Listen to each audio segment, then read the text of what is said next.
اللہ الرحمن الرحیم رب اشرح لی صدری ویسر لی امری واحلل عقدۃ من لسانی یفقہوا قولی رضیت باللہ ربا وبالاسلام دینا وبمحمد صلی اللہ علیہ وسلم نبیا ورسولا اللہ اکبر اللہ اکبر اللہ اکبر لبیک لبیک لبیک یا رسول اللہ صلی اللہ علیہ وسلم الحمدللہ رب العالمین والصلاة والسلام علی رسولہ الکریم وعلی آلہ واصحابہ اجمعین اما بعد فاعوذ باللہ من الشیطان الرجیم بسم اللہ الرحمن الرحیم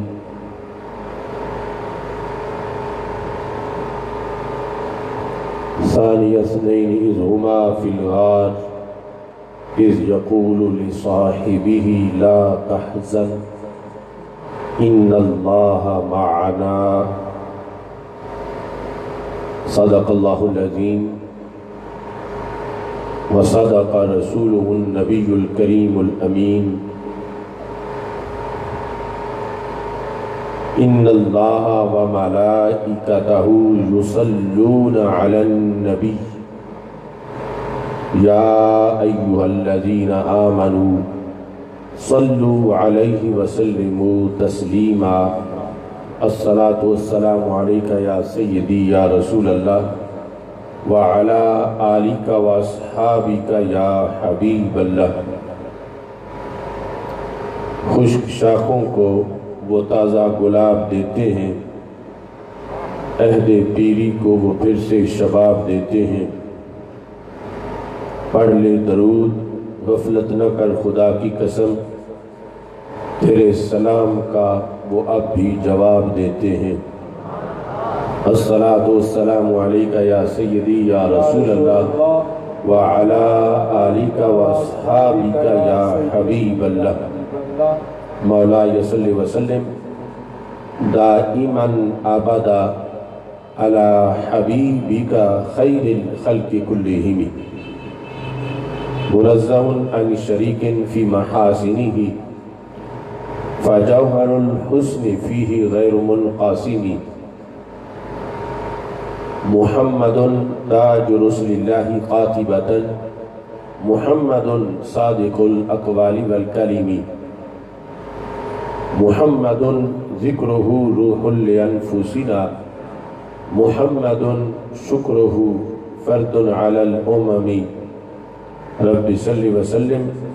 دائما ابدا علی حبیبک خیر الخلق کلہم۔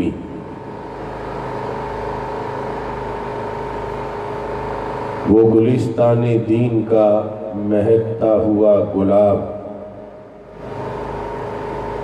وہ گلستان دین کا مہکتا ہوا گلاب جن کو دیا حضور نے صدیق کا خطاب، وہ جس کی نیکیاں تھیں ستاروں سے بھی فزوں، وہ جس کو مصطفیٰ سے الفت تھی بے حساب۔ ہم خواب آج بھی ہے رسول خدا کے ساتھ، ہر گام پہ رہا جو نبوت کے ہم رکاب، عالم ہے آفتاب رسالت سے مستنیر، لیکن صدیق سب سے زیادہ ہے فیض یاب۔ اللہ تبارک و تعالی جل جلالہ وعم نوالہ واتم برہانہ وعظم شانہ وجل ذکرہ وعز اسمہ کی حمد و ثنا، اور حضور سرور کائنات، مفخر موجودات، زینت بزم کائنات، دستگیر جہاں، غم گسار زماں، سید سروراں، حامی بے کساں، قائد المرسلین، خاتم النبیین، احمد مجتبیٰ، جناب محمد مصطفیٰ صلی اللہ علیہ وآلہ وصحابہ وبارک وسلم کے دربار گوہر بار میں ہدیہ درود و سلام عرض کرنے کے بعد، رب ذوالجلال کے فضل اور توفیق سے پہاڑ پور کی سرزمین پر خلیفۃ الرسول صلی اللہ علیہ وسلم بلا فصل افضل البشر بعد الانبیاء علیہ السلام، تاجدار صداقت حضرت سیدنا صدیق اکبر رضی اللہ تعالی عنہ کی یاد میں یہ عظیم الشان تاجدار صداقت کانفرنس انعقاد پذیر ہے۔ جماعت اہل سنت پہاڑ پور کی طرف سے اس کا اہتمام کیا جا رہا ہے۔ استاد العلماء حضرت علامہ محمد ظاہر شاہ صاحب زید شرفہ اس کی صدارت فرما رہے ہیں۔ جماعت اہل سنت کے صدر محمد لیاقت علی صاحب آپ کی کاوشوں سے اور حضرت مولانا محمد شفیع اللہ جلالی صاحب اور دیگر احباب کی کاوشوں سے آج کا یہ عظیم الشان اجتماع انعقاد پذیر ہے۔ مولانا محمد عمران باروی صاحب، مفتی محمد مشتاق احمد نقشبندی صاحب، حاجی عطا المصطفیٰ صاحب، سب حضرات اس وقت جلوہ گر ہیں۔ میری دعا ہے خالق کائنات جل جلالہ ہم سب کی اس حاضری کو اپنے دربار میں قبول فرما۔ رب ذوالجلال کا کروڑوں بار شکر ہے کہ اس نے ہمیں دولت ایمان سے مالا مال کیا ہے۔ ہمارے پاس سب سے قیمتی چیز ایمان ہے۔ یہ ایمان اور قرآن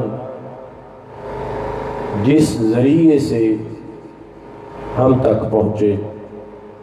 وہ ذریعہ صحابہ کرام رضی اللہ تعالی عنہم ہے۔ رب ذوالجلال نے ہمارے آقا صلی اللہ علیہ وسلم کو وہ خاندان عطا کیا جو انبیاء کرام علیہ السلام کے خاندانوں میں منفرد مقام رکھتا ہے، اور رب ذوالجلال نے ہمارے آقا صلی اللہ علیہ وسلم کو وہ اصحاب دیے کہ جن صحابہ کی مثال بھی کسی امت میں نہیں ملتی۔ مستدرک للحاکم میں یہ حدیث شریف ہے کہ رسول اکرم نور مجسم شفیع معظم صلی اللہ علیہ وسلم نے ارشاد فرمایا، ان اللہ اختارنی واختار علی اصحابہ، کہ رب ذوالجلال نے اپنے لیے مجھے چنا اور اللہ نے میرے لیے میرے صحابہ کو چنا۔ جتنا زیادہ کسی کا علم ہو اتنا اچھا اس کا انتخاب ہوتا ہے۔ ہم کسی کو منتخب کریں کسی منصب کے لیے، ہو سکتا ہے وہ چند مہینوں کے بعد، چند دنوں کے بعد ناکام ہو جائے، چونکہ ہمیں مستقبل کا پتہ نہیں ہے، اور رب ذوالجلال کی ذات وہ ذات ہے کہ جس سے کچھ چھپا ہوا نہیں، وہ ازل سے سب کچھ جاننے والا تھا۔ تو خالق کائنات جل جلالہ کا جو انتخاب ہے وہ سب سے اعلیٰ انتخاب۔ اگر ہمارے آقا صلی اللہ علیہ وسلم کے صحابہ کا انتخاب خود ہمارے آقا صلی اللہ علیہ وسلم حضرت محمد مصطفیٰ علیہ السلام فرماتے تو پھر بھی کسی امتی کی یہ مجال نہیں تھی کہ وہ کسی بھی صحابی کی طرف کوئی تنقید کا رخ کرتا، کیونکہ جسے سید المرسلین حضرت محمد مصطفیٰ صلی اللہ علیہ وسلم چن لیں، پسند کر لیں، امتی کے لیے لازم ہے کہ انہیں سلام کرے۔ اور یہاں تو معاملہ ہی اس سے کہیں اونچا ہے کہ سرکار فرماتے ہیں میرے صحابہ کا انتخاب میں نے نہیں کیا بلکہ میرے رب نے کیا ہے۔ تو اس کا یہ مطلب بنا کہ رب ذوالجلال نے ان صحابہ کی ولادت سے پہلے وہ جانتا تھا کہ پیدا ہوں گے، پھر یہ کلمہ پڑھیں گے، پھر ایک ایک سال ان کا کتنا وفاؤں سے بھرپور ہوگا، پھر ایک ایک مہینہ اور ایک ایک ہفتہ اور دن اور ایک ایک گھڑی یہ کس قدر سید المرسلین حضرت محمد مصطفیٰ صلی اللہ علیہ وسلم کے ساتھ کھڑے ہو کر آپ کے آگے پیچھے اپنی جانیں قربان کر کے اور کتنی امانت، دیانت، ذہانت اور شجاعت کے ساتھ دین آگے پہنچائیں گے۔ تو خالق کائنات جل جلالہ نے سارا ان کا جتنا بھی کردار تھا اس کو پیش نظر رکھ کے انہیں ہمارے آقا علیہ السلام کی صحبت کے لیے منتخب کیا۔ تو اس بنیاد پر اگر کوئی شخص معاذ اللہ صحابہ میں سے کسی بھی صحابی پر تنقید کرتا ہے تو وہ اللہ کے انتخاب پر تنقید کرتا ہے، وہ رب کے علم پر تنقید کرتا ہے کہ رب ذوالجلال کی طرف معاذ اللہ وہ کسی جہالت کی نسبت بالمعنی کر رہا ہوتا ہے، کیونکہ جب انتخاب خالق کائنات جل جلالہ نے کیا ہے تو رب ذوالجلال کا انتخاب بے مثال انتخاب ہے۔ اس بنیاد پر جو اللہ کے بندے ہیں، اللہ کو وحدہ لا شریک مانتے ہیں اور اللہ کو ہر عیب سے پاک مانتے ہیں،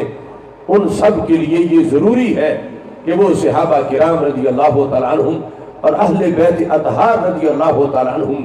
جن کا انتخاب رب ذوالجلال کی طرف سے ہوا ہے، ان سب کی تعظیم کریں، سب کی عقیدت دلوں میں رکھیں اور ان میں سے کسی کا بھی بغض اپنے سینے میں نہ رکھیں۔ یہ وہ شرط ہے کہ جو قرآن و سنت سے عقائد اہل سنت کے اندر جس کو ہر دور میں لازمی قرار دیا گیا، اور اللہ کا کروڑوں بار شکر ہے کہ 14 صدیوں کے گزر جانے کے باوجود آج بھی اہل سنت و جماعت کے سینے وہ سینے ہیں کہ جن کے اندر آل رسول صلی اللہ علیہ وسلم کی عقیدت بھی موجود ہے اور اصحاب رسول صلی اللہ علیہ وسلم کی عقیدت بھی موجود ہے۔ نبی اکرم نور مجسم شفیع معظم صلی اللہ علیہ وسلم نے جس وقت صحابہ کرام رضی اللہ تعالیٰ عنہم کے اس انتخاب کا ذکر کیا، مستدرک للحاکم میں اس حدیث کی تفصیل میں آگے موجود ہے کہ اللہ نے انہی سے میرے انصار بنائے، انہی سے میرے اللہ نے اصحار بنائے۔ یعنی خالق کائنات نے ایک انتخاب تو سارے صحابہ کا کیا اور پھر ان میں سے کچھ کو رسول اکرم صلی اللہ علیہ وسلم کے سسر کی حیثیت سے منتخب کیا اور کچھ کو داماد کی حیثیت سے منتخب کیا، کچھ کو وزراء کی حیثیت اور خلفاء کی حیثیت سے منتخب کیا، کچھ کو انصار کے حیثیت سے منتخب کیا، اور کچھ وہ ہیں کہ جن کے لیے رب ذوالجلال نے کئی انتخاب فرمائے بحیثیت صحابی، بحیثیت اصحاب، بحیثیت انصار اور بحیثیت وزراء۔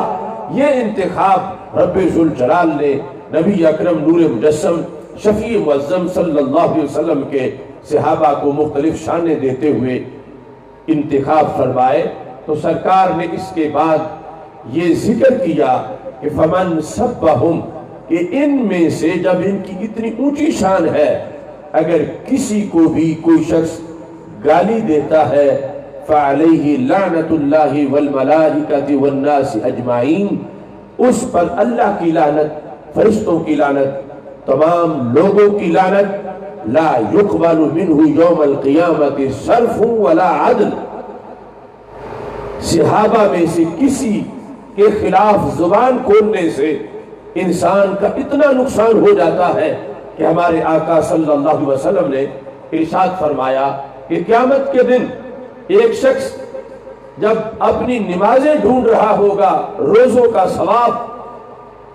لیکن دنیا میں اس نے ان نیکیوں کے ساتھ کسی صحابی پر تنقید بھی کی تھی، تو نہ اسے نمازیں نظر آئیں گی نہ روزے نظر آئیں گے۔ وہ پوچھے گا کہ میرا ثواب کدھر گیا؟ تو اسے جواب دیا جائے گا کہ جو حضرت صدیق اکبر رضی اللہ تعالی عنہ کے خلاف، حضرت مولا علی رضی اللہ تعالی عنہ کے خلاف، کسی بھی صحابی کے خلاف زبان کھولتا ہے، قیامت کے دن اللہ کا یہ فیصلہ ہے کہ اس کا نہ کوئی فرض قبول ہوگا نہ کوئی نفل قبول ہوگا۔ تو کس قدر نقصان ہے کہ انسان آج اگر احتیاط نہیں کرے گا ان معاملات میں، نیکی کمانا بڑا مشکل ہے، تو اس کمائی ہوئی نیکی کو بچایا جا سکتا ہے تو مسلک اہل سنت کے مطابق بچایا جا سکتا۔ دوسری طرف اسی مستدرک للحاکم میں یہ حدیث موجود ہے کہ ہمارے آقا صلی اللہ علیہ وسلم نے ایک شخص کی مثال دی، وَلَوْ أَنَّ رَجُلًا سَفَنَ بَيْنَ الرُّكْنِ وَالْمَقَامِ، ایک شخص وہ حرم میں پہنچا، عجم سے عرب میں، عرب سے حرم میں، حرم سے مسجد حرام میں، اور بالکل خانہ کعبہ کے ساتھ اس نے ڈیرا لگا لیا، بین الرکن والمقام، ایک طرف حجر اسود ہے اور دوسری طرف مقام ابراہیم ہے، درمیان میں اس نے مصلی بچھا لیا، فصلی وصام، ساری زندگی اس نے وہاں گزار دی۔ ادھر تھوڑا سا چند دنوں کا ویزا نہیں، ساری زندگی کعبے پر جو انوار و تجلیات برستے ہیں وہاں اس نے اپنا ڈیرا لگایا ہوا ہے، نماز پڑھتا ہے، روزہ رکھتا ہے، اس قدر اس کے نیک اعمال کی کثرت ہے۔ لیکن ہمارے آقا صلی اللہ علیہ وسلم نے اس کی خبر دیتے ہوئے یہ ارشاد فرمایا کہ جب اس کی روح نکلے گی تو سیدھا جہنم میں جا گرے گا۔ اس کا کیا جرم ہے؟ سرکار فرماتے ہیں وَهُوَ مُبْغِضٌ لِأَهْلِ بَيْتِ محمد صلی اللہ علیہ وسلم، اگرچہ اس نے ڈیرا کعبے کے دروازے کے آگے لگایا ہوا تھا اور نمازی بھی تھا، وہاں سویا نہیں رہا، وہ مسلسل وہاں پر نیک اعمال میں مصروف رہا، مگر کیوں دھتکارا گیا، کیوں جہنمی بنا؟ حالانکہ کلمہ گو بھی تھا، نمازی بھی تھا، روزے دار بھی تھا۔ تو میرے آقا صلی اللہ علیہ وسلم فرماتے اس لیے مارا گیا وَهُوَ مُبْغِضٌ لِأَهْلِ بَيْتِ محمد صلی اللہ علیہ وسلم، اس کے دل میں چونکہ آل نبی صلی اللہ علیہ وسلم کا بغض تھا تو اسے نماز بھی نہیں بچا سکی، اسے روزہ بھی نہیں بچا سکا، اسے حج بھی نہیں بچا سکا، اسے زکوٰۃ بھی نہیں بچا سکی۔ اور دوسری طرف اگر وہ اصحاب رسول صلی اللہ علیہ وسلم کا بغض رکھتا ہے تو نہ روزہ قبول نہ نماز قبول۔ تو آج ہم اس جہان میں مسلک اہل سنت کی برکت کا اعلان کر رہے ہیں کہ اس سے ہٹ کر جو طریقے ہیں وہ نقصان دہ ہیں۔ ارے ایک گھنٹہ بھی ضائع ہو جائے انسان کا تو اسے افسوس لگتا ہے، ایک دن، ایک سال۔ اور مسلک اہل سنت اگر نہیں ہوگا تو معاذ اللہ پھر پوری زندگی ضائع ہو جائے گی، زندگی کے اعمال صالحہ ضائع ہو جائیں گے، قبول نہیں ہوں گے۔ اگر وہ خوارج سے تعلق رکھتا ہے یا روافض سے تعلق رکھتا ہے، وہ سرکار کے صحابہ میں سے کسی صحابی سے بغض رکھتا ہے، یا اہل بیت میں سے کسی عظیم فرد رکن اہل بیت سے وہ اگر بغض رکھتا ہے تو نہ فرض قبول ہوگا نہ نفل قبول ہوگا۔ اہل سنت کا عقیدہ وہ عقیدہ ہے کہ جس میں رب ذوالجلال نے یہ برکت رکھی ہے کہ انسان کا نقصان نہیں ہوتا۔ اس عقیدے کو محفوظ کر کے جب رکھتا ہے، نیک عمل کرتا ہے، پھر بھی برتن بھرتا رہتا ہے، اگر تھک کے سو جائے پھر بھی رب ذوالجلال اس کو نیکیاں عطا فرما دیتا ہے۔ اس بنیاد پر آج کا موضوع صحابہ کرام رضی اللہ تعالیٰ عنہم اور اہل بیت اطہار رضی اللہ تعالیٰ عنہم نے جنہیں ان کی بیعت کر کے اپنا امیر منتخب کیا، اور امت میں جن کا رسول اکرم صلی اللہ علیہ وسلم کے بعد پہلا نمبر ہے، حضرت سیدنا صدیق اکبر رضی اللہ تعالیٰ عنہ، ان کے لحاظ سے اس کانفرنس کا انعقاد کیا جا رہا ہے، اور ان کی شخصیت کے لحاظ سے چند ضروری باتیں عقیدہ اور عمل کے لحاظ سے میں پیش کرنا چاہتا ہوں۔ حضرت صدیق اکبر رضی اللہ تعالیٰ عنہ اللہ کا وہ انتخاب ہے۔ اسد الغابہ میں ابن الاسیر نے یہ لکھا ہے کہ جب ہمارے آقا صلی اللہ علیہ وسلم نے اعلان نبوت فرمایا تو عین اس وقت سیدنا صدیق اکبر رضی اللہ تعالیٰ عنہ یمن میں تھے۔ آپ کہتے ہیں یمن چونکہ آسمانی علوم کا گہوارہ تھا، آسمانی کتابوں کے ماہرین وہاں موجود تھے۔ میں جب وہاں ایک شیخ سے ملا جن کا تعلق ازد قبیلے سے تھا، تو اتنے ماہر تھے علوم کے لحاظ سے کہ مجھے دیکھتے ہی انہوں نے بہت سی چیزیں میرے بتائے بغیر ہی معلوم کر لیں۔ ان کا پہلا سوال یہ تھا، احرمی انت، کیا تم حرم شریف سے آئے ہو؟ تو حضرت صدیق اکبر رضی اللہ تعالیٰ عنہ نے کہا نعم، میں حرم شریف سے آیا ہوں۔ یہ بھی ان کا جو گیس تھا صحیح ثابت ہوا۔ پھر شیخ نے پوچھا اقریشی انت، کیا تمہارا تعلق مکہ مکرمہ میں خاندان قریش سے ہے؟ تو حضرت صدیق اکبر رضی اللہ تعالیٰ عنہ نے جواب دیا نعم، ہاں میرا تعلق خاندان قریش سے ہے۔ شیخ نے کہا اتیمی انت، کیا قریش کی شاخ بنی تیم سے آپ کا تعلق ہے؟ تو حضرت صدیق اکبر رضی اللہ تعالیٰ عنہ نے کہا ہاں میرا تعلق بنی تیم بن مرہ سے ہے۔ تو شیخ نے کہا پھر اپنے پیٹ سے کپڑا ہٹاؤ۔ تو حضرت صدیق اکبر رضی اللہ تعالیٰ عنہ نے تعجب سے پوچھا کہ پیٹ سے کپڑا ہٹوانے کا کیا مقصد ہے؟ آپ کے سوالات بڑے معنی خیز ہیں۔ آپ نے مجھے مکہ مکرمہ کا سمجھا تو میں مکی ہوں، قریش کا سمجھا تو میں قریشی ہوں، مجھے قریش کی شاخ بنی تیم کا سمجھا تو میں تیمی ہوں، اب پیٹ سے کپڑا اٹھوانے کا کیا مقصد ہے؟ تو شیخ کہنے لگے لقد وجدت فی العلم الصحیح ان نبیا یبعث فی الحرم یعاون علی امر فتن وکہل، کہ میں نے یہ علم صحیح میں پڑھا ہے کہ نبی آخر الزمان حضرت محمد مصطفیٰ صلی اللہ علیہ وسلم کا ظہور مکہ مکرمہ سے ہوگا، اور ان کا جھنڈا لے کر سب سے پہلے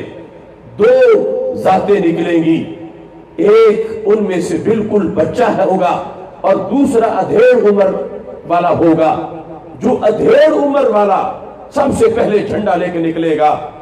اس کی نشانیاں مجھے تمہارے پیکر میں نظر آ رہی ہیں۔ باقی تو سب کچھ میں نے معلوم کر لیا ہے، لیکن دو نشانیاں ابھی رہتی ہیں۔ وہاں لکھا ہے فوق سرتہ شامہ وعلی فخذہ الیسری علامہ، کہ وہ جو ادھیڑ عمر والا ہوگا اس کے ناف کے اوپر تل کا نشان ہوگا، اور اس کے بائیں ران پر بھی ایک علامت ہوگی۔ تو شیخ کہنے لگے ران تو میں دیکھ نہیں سکتا لیکن ناف کے اوپر تو دیکھ سکتا ہوں، اس لیے میں نے کپڑا ہٹانے کا کہا ہے کہ آپ کپڑا ہٹاؤ، میں دیکھ کے آپ کو کوئی خوشخبری سنا سکوں۔ تو حضرت صدیق اکبر رضی اللہ تعالیٰ عنہ کہتے ہیں شیخ کے کہنے پر میں نے پیٹ سے کپڑا ہٹا دیا، جب میں نے پیٹ سے کپڑا ہٹایا تو ناف کے اوپر تل کا نشان موجود تھا۔ شیخ نے قسم اٹھا کے کہا فَوَرَبِّ الْكَعْبَةِ أَنْتَ، رب کعبہ کی قسم وہ تھی ہو کہ جن کا ذکر آسمانی کتابوں میں رب ذوالجلال کی طرف سے نبی آخر الزمان حضرت محمد مصطفیٰ صلی اللہ علیہ وسلم کے پہلے امتی کے طور پر ذکر کیا گیا ہے کہ تم اتنے خوش نصیب ہو کہ خالق کائنات جل جلالہ نے نبی آخر الزمان صلی اللہ علیہ وسلم کی خاص معیت کے لیے آپ کو چنا ہے، اور اس کے ساتھ وہ حضرت صدیق اکبر رضی اللہ تعالی عنہ کو مختلف نصیحتیں کرنے لگے اور مختلف آداب بتانے لگے۔ حضرت صدیق اکبر کہتے ہیں میں شیخ سے ملنے کے بعد اور بھی کئی شیوخ سے ملا، کیونکہ وہاں کئی ماہرین آسمانی کتابوں کے موجود تھے۔ جب میں وہاں سے رخصت ہو کے مکہ مکرمہ آنے لگا تو میں نے پھر شیخ از سے ملاقات کی کہ میں جا رہا ہوں، اگر جن کی نبوت کی تم نے مجھے خبر دی ہے انہیں کوئی پیغام دینا چاہتے ہو تو میں تمہارا پیغام ان تک پہنچا دوں گا۔ تو شیخ نے کہا احامل عنی ابیاتن قلتھا فیہ، میں ویسے تو کوئی پیغام نہیں دینا چاہتا لیکن میں نے ان کی شان میں ایک نعت شریف لکھی ہوئی ہے، میں یہ چاہتا ہوں کہ میری نعت ان کے سامنے پڑھ کے سنا دینا۔ حضرت صدیق اکبر رضی اللہ تعالیٰ عنہ کہتے ہیں میں نے نعت شریف وصول کی اور میں واپس مکہ مکرمہ پہنچا۔ جب میں آیا تھا مکہ مکرمہ سے حالات اور تھے، جب واپس پہنچا تو بالکل ماحول بدلا ہوا تھا۔ ابو جہل اور اس کا ایک پورا وفد مکہ مکرمہ سے باہر حضرت صدیق اکبر رضی اللہ تعالیٰ عنہ کے انتظار میں تھے۔ جو ہی آپ پہنچے تو ابو جہل نے حضرت صدیق اکبر رضی اللہ تعالیٰ عنہ کو اپنا ساتھی بنانے کے لیے اس طرح کے الفاظ استعمال کیے، کہنے لگا یتیم ابی طالب یزعم انہ نبی، ابو بکر تمہارا دوست ابو طالب کا یتیم بھتیجا اس نے نبوت کا اعلان کر دیا ہے، انت النہایہ و انت الکفایہ، ہم نے ابھی تک کسی رد عمل کا اظہار نہیں کیا، آپ کا انتظار تھا کہ آپ فیصلہ کریں گے، لہٰذا اب آپ فیصلہ کریں۔ تأثر یہ دے رہا تھا بھلا یتیم کیسے نبی ہو سکتا ہے، آپ فیصلہ کریں، فیصلہ آپ نے کرنا ہے۔ اس کا یہ موقف تھا کہ ان پر فیصلہ چھوڑ کے انہیں اپنے ساتھی بنایا جائے، مگر اس ملعون کو پتہ نہیں تھا کہ رب ذوالجلال تو ازل سے حضرت صدیق اکبر کا انتخاب فرما چکا ہے۔ سیدنا صدیق اکبر رضی اللہ تعالیٰ عنہ کہنے لگے کہ مجھے ایک بار ان سے ملاقات کر لینے دو پھر میں فیصلہ کروں گا۔ لہٰذا ملاقات کرنے کا ٹائم دیا گیا۔ ہمارے آقا صلی اللہ علیہ وسلم دار خدیجہ رضی اللہ تعالیٰ عنہ میں موجود تھے۔ سیدنا صدیق اکبر رضی اللہ تعالیٰ عنہ جب پہنچے سرکار باہر تشریف لائے اور آتے ہی فرمایا یا ابا بکر انی رسول اللہ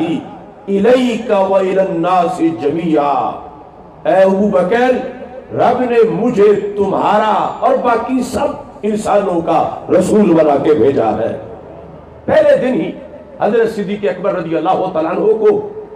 علیحدہ ذکر کیا ہمارے آقا صلی اللہ علیہ وسلم نے۔ اسد الغابہ کی روایت کے مطابق یہ ہے کہ حضرت صدیق اکبر رضی اللہ تعالیٰ عنہ نے پوچھا آپ اللہ کے رسول ہیں تو اس کی دلیل کیا ہے؟ حالانکہ دوسرے مقام پر خصائص صدیق اکبر رضی اللہ تعالیٰ عنہ کو بیان کرتے ہوئے ہمارے آقا صلی اللہ علیہ وسلم نے فرمایا ما دعوت احدا الی الاسلام الا کانت له کبوا، میں نے جسے بھی دعوت اسلام دی اس نے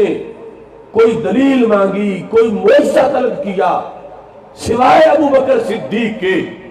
کہ انہوں نے میں نے جو ہی دعوت دی فوراً میری دعوت کو قبول کیا۔ مگر یہاں ذکر ہے کہ دلیل پوچھی تو دونوں باتیں اپنی اپنی جگہ درست ہیں۔ جہاں تک ان کے اپنے ایمان کا تعلق ہے وہ تو حضرت میمون بن مہران کے مطابق بچپن سے ہی حضرت صدیق اکبر رضی اللہ تعالیٰ عنہ ایمان لا چکے تھے، اور فتاوی رضویہ شریف میں المکانۃ الحیدریہ جو رسالہ ہے اس میں اعلیٰ حضرت نے حضرت صدیق اکبر اور حضرت مولا علی رضی اللہ تعالیٰ عنہما دونوں کے اس ایمان کا ذکر کیا ہے کہ جو انہیں بوقت ولادت بھی میسر تھا اس پر مکمل رسالہ لکھا۔ اب ایمان اپنا تو پہلے بھی تھا لیکن جو دلیل پوچھ رہے تھے تو مطلب یہ تھا کہ جنہوں نے مجھ پہ فیصلہ چھوڑا ہے میں فیصلہ کروں گا کہ اللہ کے نبی ہیں، وہ مجھ سے پوچھیں گے ابو بکر دلیل تو بتاؤ، تو میں پھر پوری تیاری کر کے جاؤں۔ اس مقصد کے لیے آپ نے دلیل پوچھی تو میرے آقا صلی اللہ علیہ وسلم نے کیا خوبصورت جواب دیا۔ خلاصہ یہ بنتا لفظوں کا، ابو بکر بڑے عجیب انسان ہو، پیٹ یمن میں دکھاتے ہو اور دلیلیں مجھ سے پوچھتے ہو۔ الشیخ الذی لقیتہ بالیمن، میری نبوت کی دلیل وہ شیخ ہیں جن سے تم یمن میں مل کے آئے ہو۔ اب دیکھو آج کچھ لوگوں کو شک ہے رسول اکرم نور مجسم شفیع معظم صلی اللہ علیہ وسلم کے علوم غیبیہ کے لحاظ سے، اور جو ہم سرکار کا علم غیب اللہ کے عطا سے مانتے ہیں ہم پر فتوے لگائے جاتے ہیں۔ اگر اسلام کی ہسٹری دیکھو تو پہلا شخص جو اسلام کی گاڑی پر سوار ہو رہا تھا وہ سرکار کے علم غیب کو سلام کرتے ہوئے سوار ہو رہا تھا۔ اس امت کا پہلا فرد حضرت صدیق اکبر رضی اللہ تعالی عنہ، آپ نے جب یہ سنا کہ میں یمن میں تھا، یہ ادھر تھے، وہاں میرا پیٹ تو واقعی دیکھا گیا، انہیں کس نے بتا دیا، میرے پہلے تو وہاں سے کوئی آیا نہیں۔ اس حضرت صدیق اکبر رضی اللہ تعالیٰ عنہ نے دوسرا سوال کر دیا، کم من شیخ لقیتہ، اے میرے پیارے حبیب بچپن کے ساتھی، میں تو وہاں بہت سے شیوخ سے مل کے آیا ہوں، آپ کس شیخ کو اپنی نبوت کی دلیل بتا رہے ہیں؟ تو ہمارے آقا صلی اللہ علیہ وسلم نے فرمایا الذی افادک الابیات، میں اسی کی بات کر رہا ہوں جس نے تجھے آتے وقت میری نعت کے شعر بھی لکھوا کے بھیجے ہیں۔ نعرہ تکبیر، نعرہ رسالت، نعرہ تکبیر، نعرہ رسالت، تاجدار ختم نبوت، تاجدار صداقت۔ اب دیکھو یہ جو لفظ سننے پر اس وقت آپ نے نعرہ لگایا ہے تکبیر و رسالت کا، اس نعرے میں بھی ایک ایسی دلیل سامنے آئی ہے کہ جس کا توڑ کسی کے پاس نہیں۔ یہ جو لفظ میں نے بیان کیے روافض خوارج کے مجمع میں بھی کوئی بیان کر کے دیکھے تو صحیح، اول تو کوئی بیان نہیں کرے گا، اور اگر کسی نے بیان کیے رافضی تو ویسے نہیں کرے گا، اور خارجی نے اگر یہ لفظ بیان کیے تو مجمع پہ سکوت طاری ہو جائے گا، لگے گا جیسے دیے کا تیل ہی ختم ہو گیا ہے۔ اس واسطے انہیں تو یہ ڈیمانڈ تھی کہ انہیں خطیب یہ بتاتا کہ نبی کو تو دیوار کے پیچھے کا بھی پتہ نہیں، نبی کو تو معاذ اللہ کل کا بھی پتہ نہیں، اور وہ مکہ مکرمہ میں بیٹھ کے یمن کی خبریں دے رہے تھے۔ اس پر انہیں افسردگی ہوگی، مگر میں تمہیں خوشخبری سناتا ہوں، خدا کی قسم ہماری مٹی اگرچہ پاکستان کی ہے مگر سینے میں نور مدینہ شریف کا ہے۔ اگرچہ ہم اسلام کی گاڑی پر صدیوں بعد سوار ہوئے ہیں لیکن ہمارا ذوق وہی ہے جو پہلے مسافر کا ذوق تھا۔ ان کے صدقے میں جب انہوں نے یہ دوسرا جواب سنا تو کیا کہنے لگے؟ ہاتھ یادا کا ابا یہ کا، پھر ہاتھ آگے کرو، میں کلمہ پڑھنا چاہتا ہوں۔ تو جس چیز کو سن کر 14 صدیوں پہلے صدیق اکبر رضی اللہ تعالی عنہ نعرہ تکبیر و رسالت لگا رہے تھے، اسی جملے کو سن کر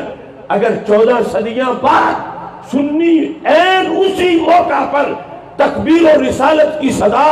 بلند کر رہا ہے تو پتہ چلا رب ذوالجلال نے جو عقیدہ انہیں دیا تھا ان کی برکت سے رب نے ہمیں بھی عطا فرمایا ہے۔ نعرہ تکبیر، نعرہ رسالت، تاجدار ختم نبوت، تاجدار ختم نبوت۔ یعنی یہ ایسا نہیں کہ میں نے تمہیں کہا ہو کہ نعرہ لگاؤ، یہ ویڈیو بن رہی ہے، وہ لفظ ختم ہوئے جہاں حضرت صدیق اکبر رضی اللہ تعالیٰ عنہ دار خدیجہ کے باہر مکہ مکرمہ میں سرکار کے سامنے کھڑے ہو کر تکبیر اور رسالت کی صدا بلند کر رہے تھے۔ اس کو دیکھ کر کہ ان کا علم کتنا ہے اور رب ذوالجلال نے کس قدر شان عطا فرمائی ہے، آج اسی مزاج صدیق اکبر کی تجلی ہے مزاج اہل سنت پر کہ کہنے کے بغیر خود بخود تاخیر نہ ہفتے کی ہوئی ہے، نہ دن کی، نہ گھنٹے کی، کہ بعد میں پتا چلا ہو کہ یہاں تو تکبیر و رسالت کا ذکر کرنا چاہیے تھا، اب تو لیٹ ہو گئے ہیں۔ نہیں، یہ وہ چمک ہے جو دوسرے مسالک کا اگرچہ 10-20 سال پڑا ہوا ہو اسے بھی نہیں ملتی، اور سنی مسلک میں عقیدے کا اگر پکا ہے تو رب ذوالجلال یہ روشنی ان پڑھ کو بھی عطا فرما دیتا ہے۔ اب جس وقت حضرت صدیق اکبر رضی اللہ تعالیٰ عنہ نے یہ باقاعدہ اعلان نبوت کے بعد کا جو موقع تھا، سرکار کے اعلان نبوت کے بعد جب کلمہ پڑھ لیا، ابو بکر کا ٹولہ حضرت ابو بکر صدیق رضی اللہ تعالیٰ عنہ نے کلمہ جب پڑھا تو ابو جہل کا ٹولہ انتظار میں ہے کہ ابو بکر آئیں اور ہماری حمایت کر دیں۔ آپ گئے تو کہا آپ فیصلہ کرو، تو آپ نے فرمایا فیصلہ کیا کرنا ہے، میں تو ان کا کلمہ بھی پڑھایا ہوں۔ ابو جہل کہنے لگا اتنے دن ہم انتظار کرتے رہے اور تم نے آتے اتنا جلد کلمہ بھی پڑھ لیا، کس دلیل پہ پڑھا؟ تم ان کو نبی مانتے ہو، رسول مانتے ہو، تو اس کی دلیل کیا ہے؟ آج وہ دلیل جو ابو جہل کے مقابلے میں حضرت صدیق اکبر رضی اللہ تعالیٰ عنہ نے نبوت محمد مصطفیٰ صلی اللہ علیہ وسلم پر پیش کی، وہ دلیل سنی ہی اپنی زبان سے پیش کر سکتا ہے، دوسروں کے لحاظ سے تو شرک ہو جائے گا۔ جب پوچھا ابو جہل نے نبی ہیں تو کیسے نبی ہیں، تو حضرت صدیق اکبر رضی اللہ تعالیٰ عنہ نے کہا اس لیے نبی ہے، میں تھا یمن میں، یہ تھے مکہ مکرمہ میں،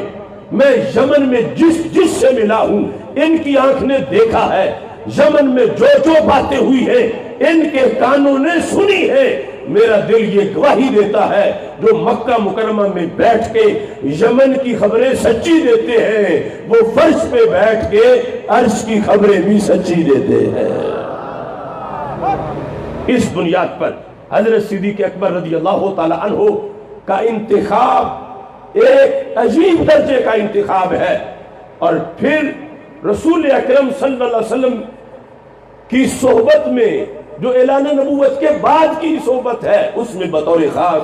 پھر مزید ترقی ہوئی، اور یہ بات بھی بڑی قابل غور ہے علماء کے لحاظ سے بھی کہ صحیح بخاری شریف میں جو پہلی حدیث میں ذکر ہے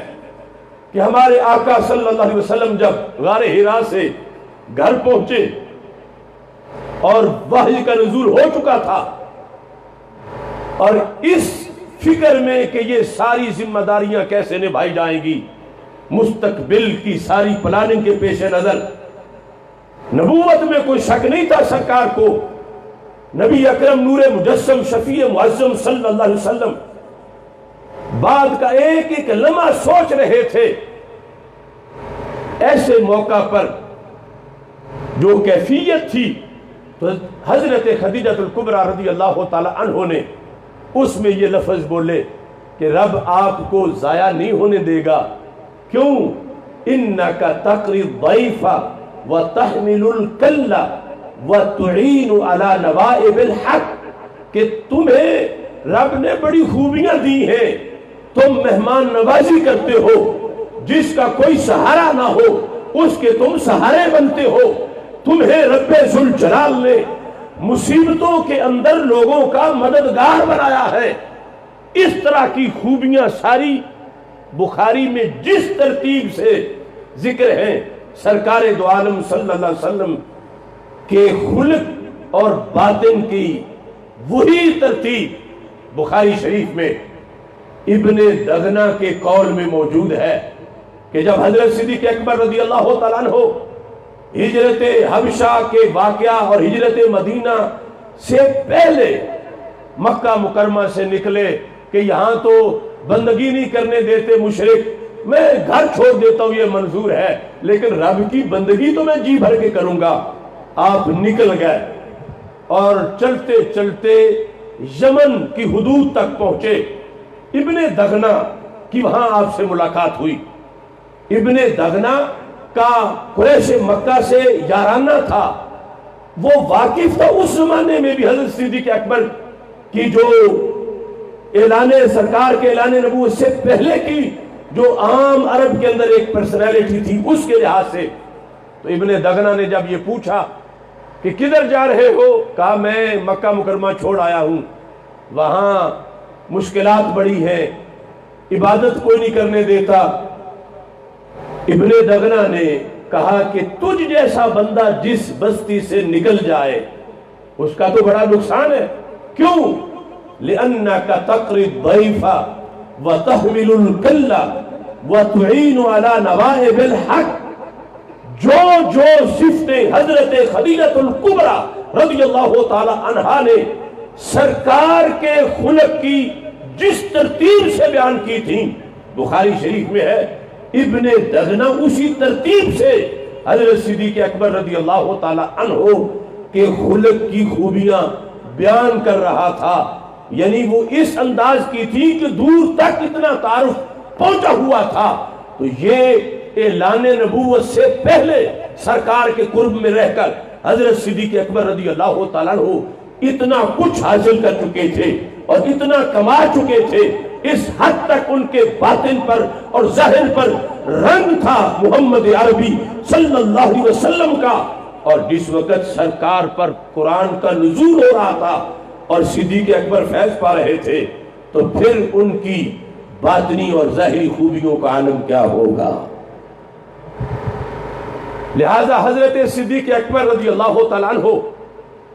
آپ کے لحاظ سے وہ میرٹ بنا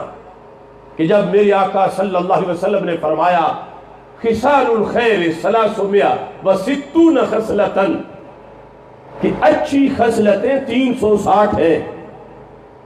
اور وہ 360 اس میرٹ کی خوبیاں ہیں۔ اذا اراد اللہ بعبد خیرا جعل اللہ فیہ واحدا، کہ جب اللہ کسی سے بھلائی کا ارادہ کرتا ہے تو ان 360 میں سے ایک اس کو دے دیتا ہے اور ایک سے اس کا بیڑا پار ہو جاتا ہے۔ حضرت صدیق اکبر رضی اللہ تعالیٰ عنہ نے کمال عاجزی سے پوچھا کہ ان 360 میں سے کوئی ایک میرے اندر بھی ہے؟ تو میرے آقا علیہ السلام نے فرمایا کلھا فیکا یا ابا بکر ہنیئا لکا، ابو بکر تم ایک کی بات کرتے ہو، وہ 360 کی 360 ہی تمہارے اندر موجود ہیں۔ ابو بکر تجھے مبارک ہو، وہ سب تمہارے اندر موجود ہیں۔ پہلا نمبر بلا وجہ نہیں، پہلے نمبر کی دلیلیں سنو۔ اور پھر یہ بات رافضی تو ویسے بیان نہیں کرے گا، لیکن خارجی کا عقیدہ بھی افورڈ نہیں کر سکتا، ان کی چادری چھوٹی سی ہے، اگر ایک طرف سے لیں گے تو دوسری طرف سے ننگے ہو جائیں گے۔ جن کا عقیدہ یہ ہے کہ نبی اکرم نور مجسم شفیع معظم صلی اللہ علیہ وسلم کو رب کے فضل سے عطا سے بھی غیب نہیں، تو وہ یہ جو 360 خوبیاں تھیں، ایسا تو نہیں کہ حضرت صدیق اکبر رضی اللہ تعالیٰ عنہ کے چہرے پہ لکھی ہوئی ہیں، ان میں سے کئی ایسی چیزیں ہیں جو باطن میں ہیں، جو پوشیدہ ہیں، جو چھپی ہوئی ہیں، تو 1 منٹ کے اندر ساری لسٹ بھی سامنے ہو 360 خوبیوں کی، اور حضرت صدیق اکبر کا ایک ایک لمحہ بھی سامنے ہو، تو سرکار دونوں طرف دیکھ کر خبر دیں، یہ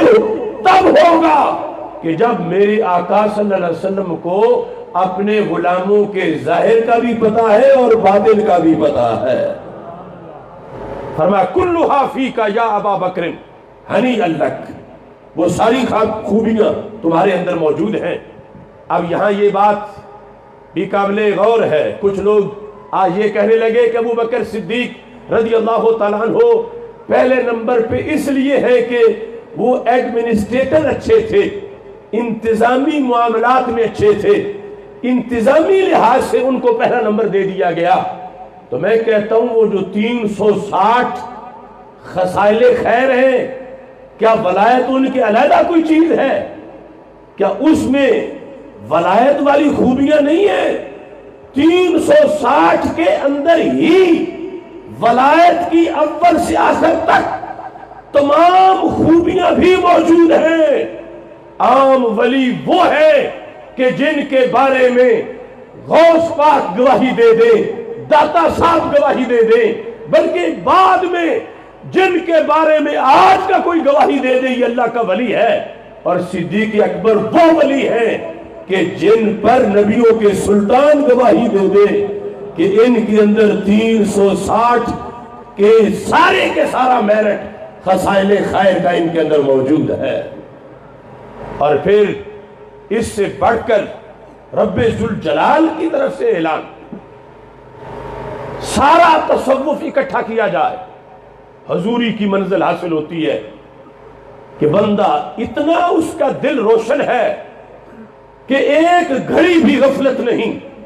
اور ہر وقت اللہ کے ذکر سے دل روشن ہے۔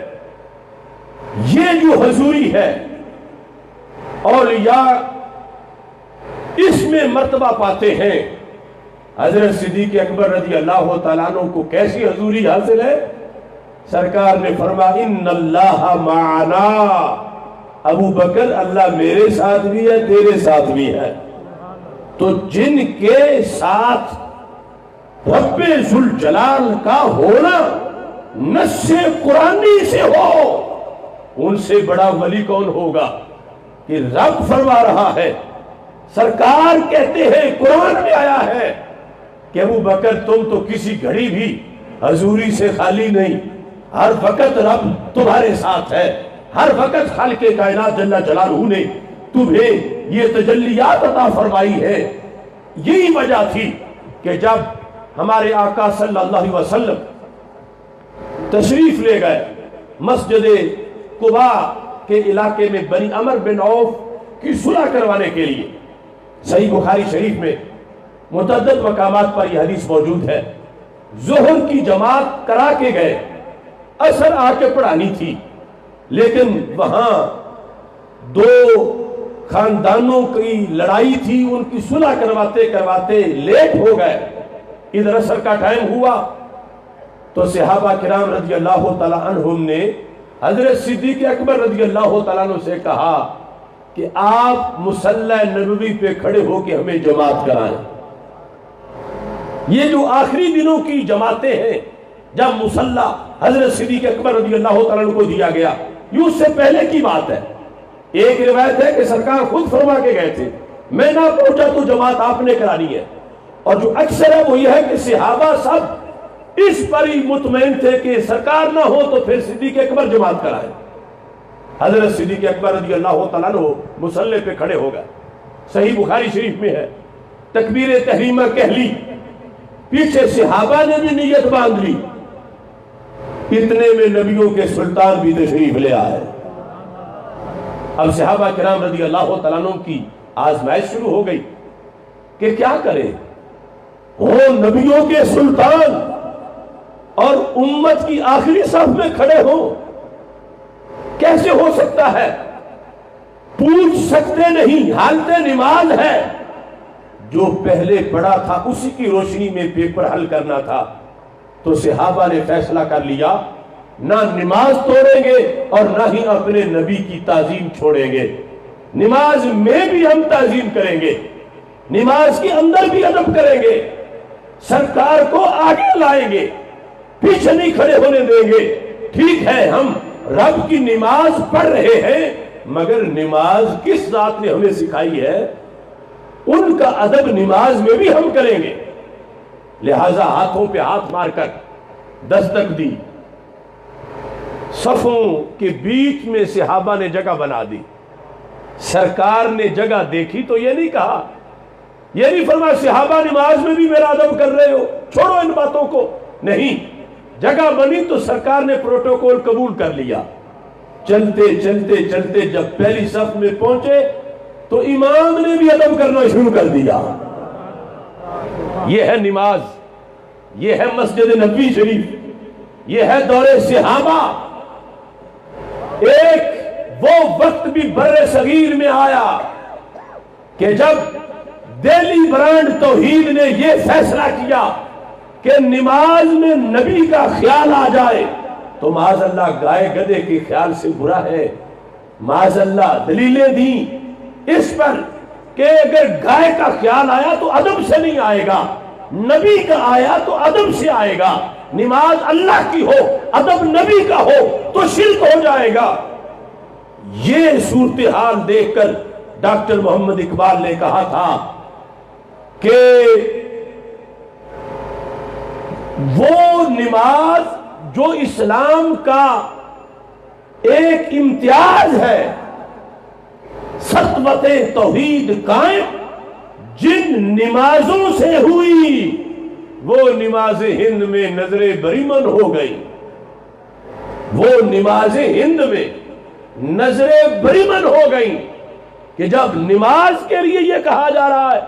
کہ سرکار کا خیال آیا تو نماز خراب ہو جائے گی۔ اقبال نے کہا شوق تیرا گر نہ ہو میری نماز کا امام، میرا قیام بھی حجاب، میرا سجود بھی حجاب۔ اب دیکھو ادھر دہلی میں یہ سوچا جا رہا ہے اور ادھر مسجد نبوی میں، بتاؤ جب صحابہ ہاتھوں پہ ہاتھ مار رہے تھے تو کیا سرکار کے خیال نہیں آیا تھا؟ بولو تو صحیح، آیا تھا، اور آیا بھی تعظیم سے تھا، ادب سے خیال آیا تھا۔ اور جن لوگوں نے نبوت کا سٹیٹس یہ سمجھا ہوا ہے کہ پرافٹ ہوڈ اور نبوت ایسے جیسے چیف آف ولیج ہوتا ہے، گاؤں کا چودھری ہوتا ہے، یا بڑا بھائی ہوتا ہے، یا پوسٹ مین اور ڈاکیا ہوتا ہے، وہ لوگ صحابہ کے عقیدے کے سامنے اپنا عقیدہ رکھے تو صحیح،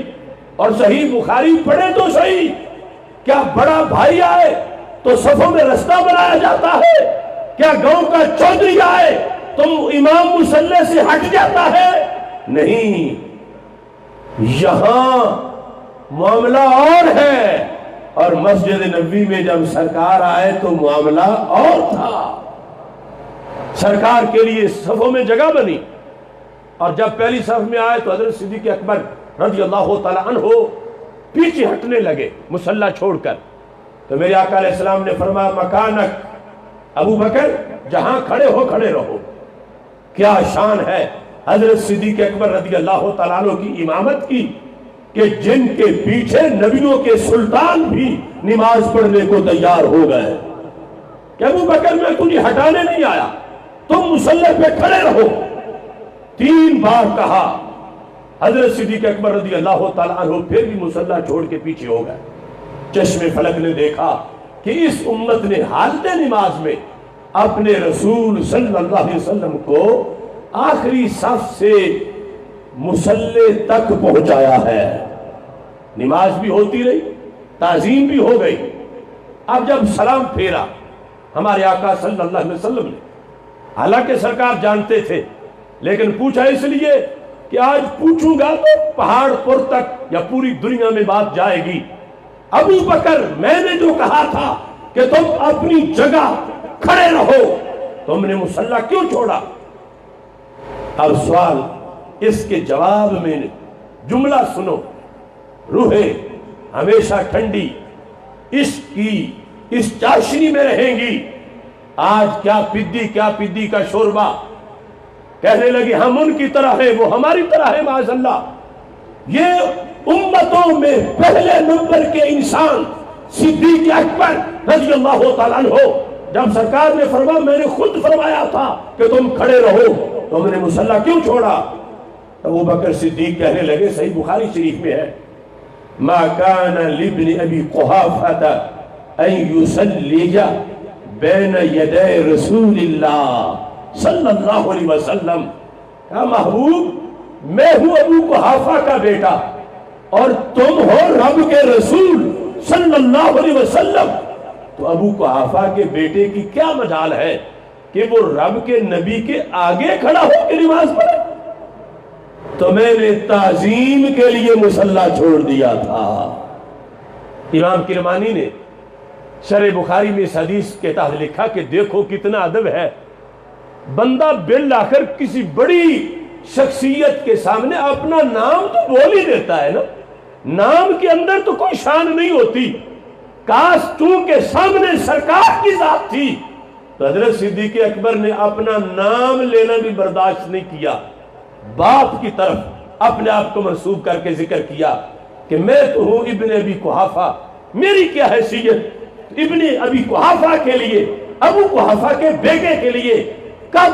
یہ بات جچتی ہے کہ وہ رب کے پیغمبر کے آگے کھڑا ہو؟ یہ جو ادب کا جذبہ تھا میں نے سن کے کہ تو آپ فرما رہے ہو، اس کے باوجود میں نے مصلی چھوڑ دیا ہے۔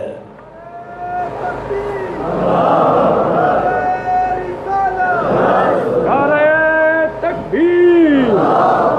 نعرہ تکبیر، نعرہ رسالت، تاجدار ختم نبوت، تاجدار صداقت۔ اب جس وقت ہمارے آقا صلی اللہ علیہ وسلم نے یہ جواب سن لیا تو آپ نے یہ نہیں فرمایا کہ آپ کی نماز پر تو میں نے بنا کی ہے، جہاں تک آپ نے پڑھائی ہوئی تھی اس کے بعد آگے میں نے پڑھائی ہے، اور تم نے تعظیم کی خاطر مصلی چھوڑا اور حالت نماز میں تم نے میرا ادب کیا۔ اگر دیلی بران تبلیغ توحید کی صحیح ہوتی تو سرکار فرماتے نہ تیری ہوئی نہ پچھلوں کی ہوئی،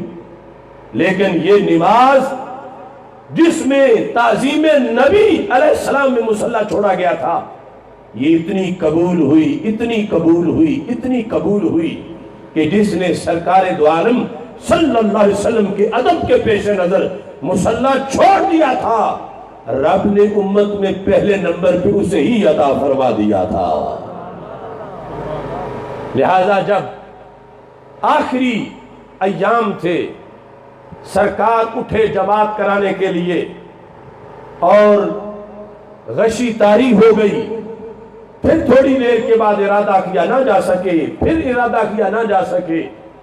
بخاری میں ہے صحابہ بیٹھے ہیں کہ سرکار تشریف لائیں اور جماعت کرائیں، تو بالآخر ہمارے آقا صلی اللہ علیہ وسلم نے جو گھر میں خواتین پاس موجود تھیں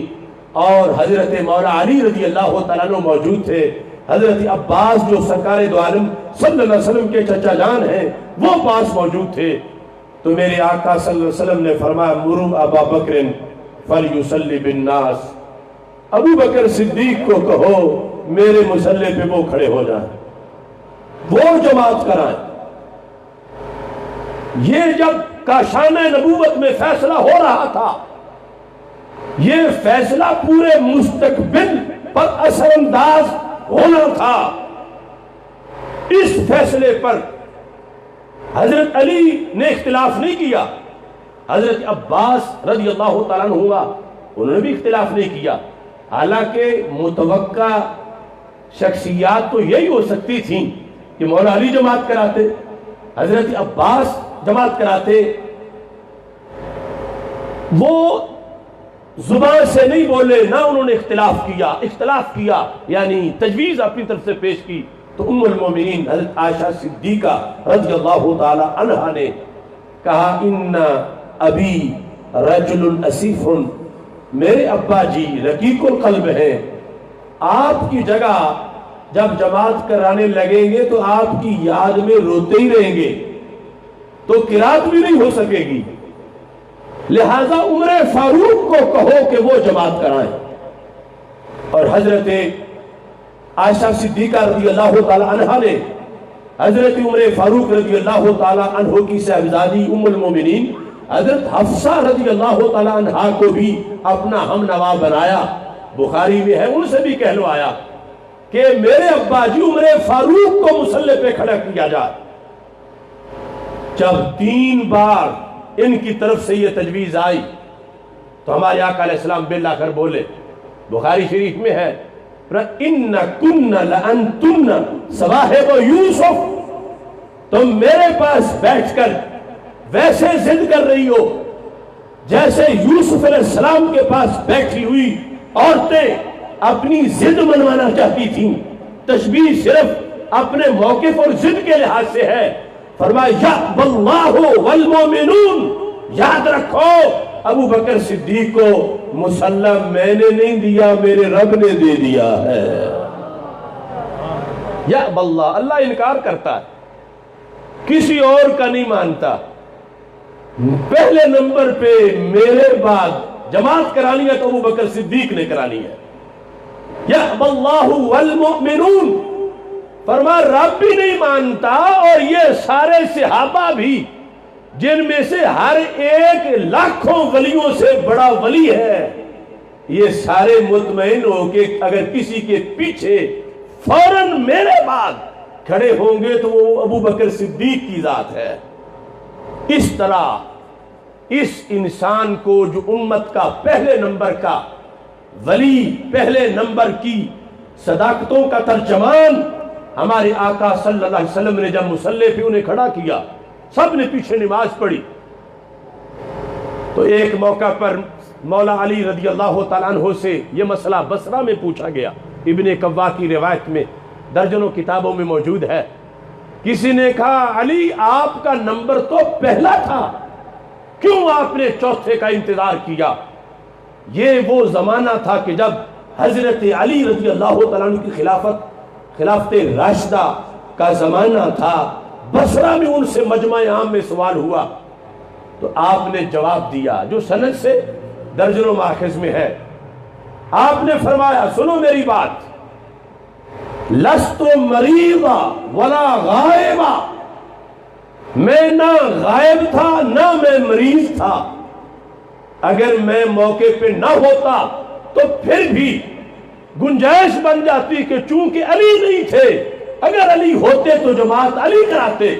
کہتا میں تو غائب نہیں تھا، میں تو وہیں موجود تھا، اس جگہ گھر میں نہیں تھے تو صدیق اکبر نہیں تھے، ہمیں سرکار نے حکم دیا انہیں جا کے بتاؤ کہ وہ جماعت کرائیں۔ میں نہ غائب تھا نہ میں بیمار تھا، اگر بیمار ہوتا تو پھر بھی گنجائش بن جاتی کہ چونکہ علی بیمار تھے لہذا موقع کسی اور کو مل گیا۔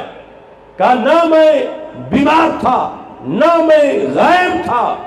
میرے سامنے میرے نبی علیہ السلام نے فرمایا تھا ہمیں مرو ابا بکر فلیصلی بالناس،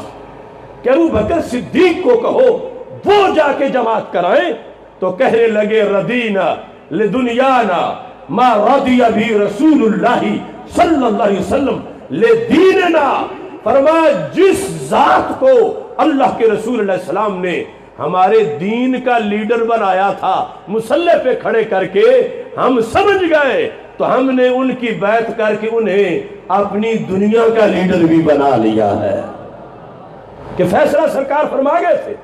وہ جو امامت کا فیصلہ تھا، اور یہ دیکھو کہ مولا علی جیسے ولیوں نے جس کے پیچھے نماز پڑھنی ہو وہ خود پھر کس درجے کے ولی ہوں گے؟ تو کہا چونکہ فیصلہ تم نہیں مانتے، لم اترک اخا بنی تیمن علی منبر رسول اللہ صلی اللہ علیہ وسلم، کہا میں ڈرپوک علی نہیں ہوں، اگر خلافت بلا فصل میرا حق ہوتی تو کہا میں یہ بنی تیم والے کو تو گلے میں کپڑا ڈال کے بھی نیچے اتار سکتا تھا، میرے پاس تلوار نہ ہوتی، میرے پاس اسلحہ نہ ہوتا۔ اخا بنی تیم سے مراد صدیق اکبر رضی اللہ تعالیٰ عنہ، فرمایا اگر انہیں سرکار نے یہ شان نہ بخشی ہوتی اور میرا حصہ ہوتا تو میں کوئی بزدل تو نہیں ہوں کہ میں چپ کر جاتا، میں اپنا حصہ لیتا،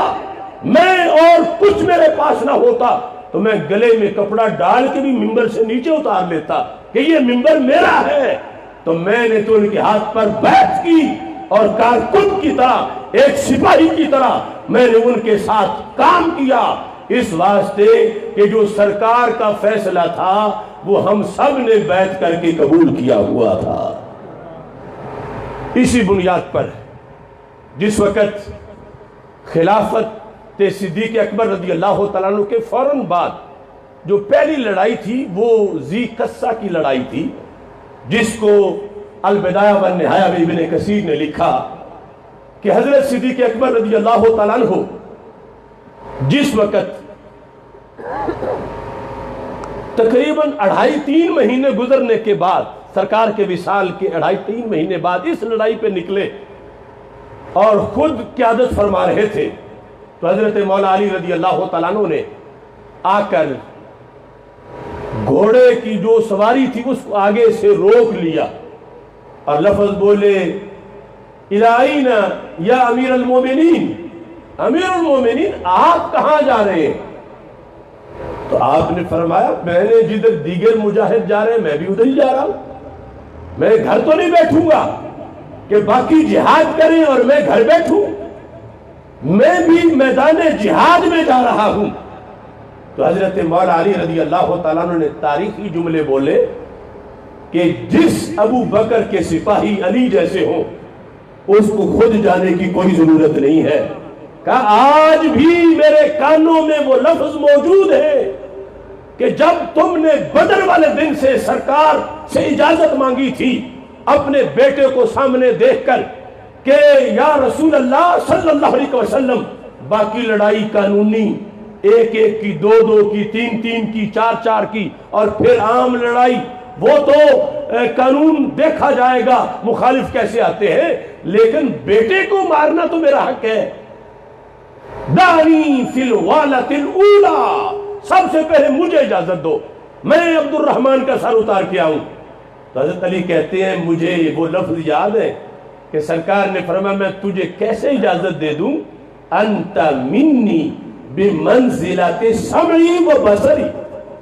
ابو بکر تم میری آنکھیں بھی ہو میرے کان بھی ہو، تو بندہ اپنی آنکھیں یوں جھونک دیتا ہے، تمہیں تو میں بچا کے رکھوں گا۔ اس کی طرف اشارہ کیا تھا اعلیٰ حضرت رحمت اللہ علیہ نے، چشم و گوش وزارت پہ لاکھوں سلام، حضرت صدیق اکبر کی شان بیان کرتے ہوئے کہ سرکار دیکھ رہے تھے کہ جب ظاہری طور پر میری آنکھیں اس دنیا میں نہیں ہوں گی، ابو بکر تیری آنکھوں سے ہی میری امت کی نگہبانی ہوگی اور تیرے کان ہی میری امت کے دکھڑے سنیں گے، میں تجھے پہلے شہید کروا دوں؟ نہیں، انت منی بمنزلۃ سمعی و بصری۔ تو حضرت علی کہنے لگے کہ جس ذات کو سرکار نے اپنے بعد امت کی نگہبانی کے لیے سنبھال کے رکھا تھا، آج اگر لو فجئنا بکا لا یکون للاسلام نظام ابدا، حضرت علی رضی اللہ تعالیٰ عنہ کہنے لگے کہ اگر سرکار دو عالم صلی اللہ علیہ وسلم کے وصال کے تھوڑا وقت بعد آپ بھی شہید ہو گئے تو کہا میرے نزدیک آج ہی دین اسلام کا نظام ختم ہو جائے گا، لم یکن للاسلام لا یکون للاسلام نظام ابدا۔ یہ بڑے گہرے الفاظ ہیں کہ پہلے تو سرکار خود تھی، وحی آتی تھی، سرکار کے بعد ظاہری حیات کے بعد وحی کے بغیر اس نے خلافت نبھانی ہے جسے پہلے نمبر پہ تیار کیا گیا ہے، اور پہلی خلافت چل گئی تو دوسری بھی چلے گی، تیسری بھی چلے گی، چوتھی بھی چلے گی، کیونکہ طریقہ آ چکا ہوگا کہ وحی نہ بھی آئے تو گزارا کیسے کرنا ہے، اور اگر آپ بھی شہید ہو گئے تو علی کہتا ہے اسلام کا نظام قیامت تک کے لیے مٹ جائے گا، لہذا علی آپ کا سپاہی ہے، اور یہ ہم نے صرف دکھاوے کی بیعت نہیں کی، ہم نے دل سے بیعت کی ہے کہ تم اتنے قیمتی ہو ہمارے لیے، تمہاری قیادت میں ہم خلافت چلتی دیکھیں گے تو پھر اگلی خلافت چلے گی۔ لہذا حضرت صدیق اکبر رضی اللہ تعالی عنہ پورے اسلام کی حفاظت کے لحاظ سے سرکار دو عالم صلی اللہ علیہ وسلم کے بعد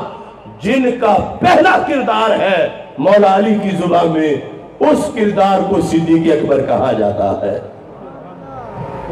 اور یہ بات حقائق سے یوں ہی ثابت ہوئی کہ ایک وقت وہ تھا کہ جب کہا جا رہا تھا ابو بکر تو رقیق القلب ہے، بوجھ نہیں اٹھا سکیں گے، اور جب سرکار دو عالم صلی اللہ علیہ وسلم کا وصال ہو گیا تو اشرب النفاق بالمدینہ، نفاق ابھر کے سامنے آ گیا، یہاں تک کہ اسلام کی دوسری جمعہ مسجد جواسا کے اندر اس میں جمعہ نہ ہو سکا کہ مرتدوں نے قبضہ کر لیا، اور یہاں تک کہ حضرت عمر فاروق رضی اللہ تعالیٰ عنہ حضرت صدیق اکبر کو سمجھانے لگے، یا امیر المومنین ارفق بالمومنین، امیر المومنین کچھ ہاتھ ہلکا رکھو، آپ تو بڑے سخت ہو گئے ہو۔ کیوں؟ جب آیا مسئلہ منکرین زکوٰۃ کا، آپ نے فرمایا واللہ لأقاتلن من فرق بین الصلاة والزکاة، واللہ لو منعونی اقالا لأقاتلنہم۔ چھٹی مانگنے آئے لوگ، صرف زکوٰۃ کی چھٹی دے دو،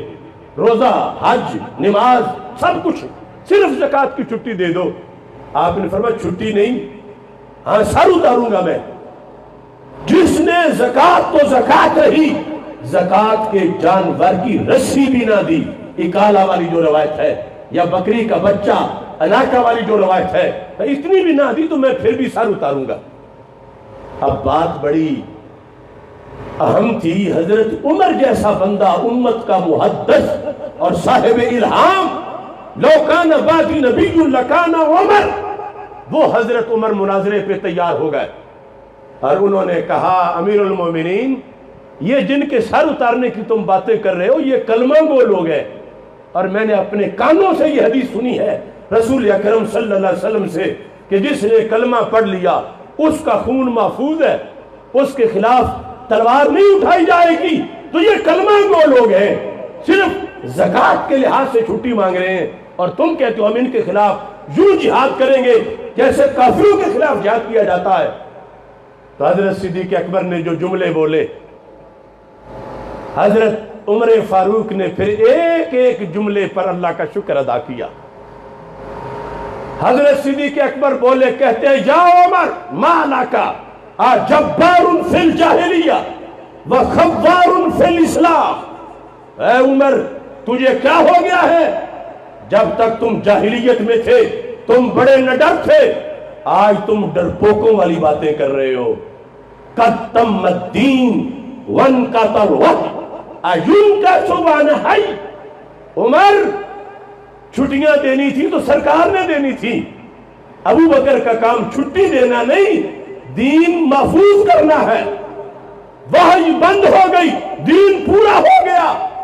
اینکسو بنہی، میں بھی زندہ رہوں اور دین بھی ناقص ہو جائے،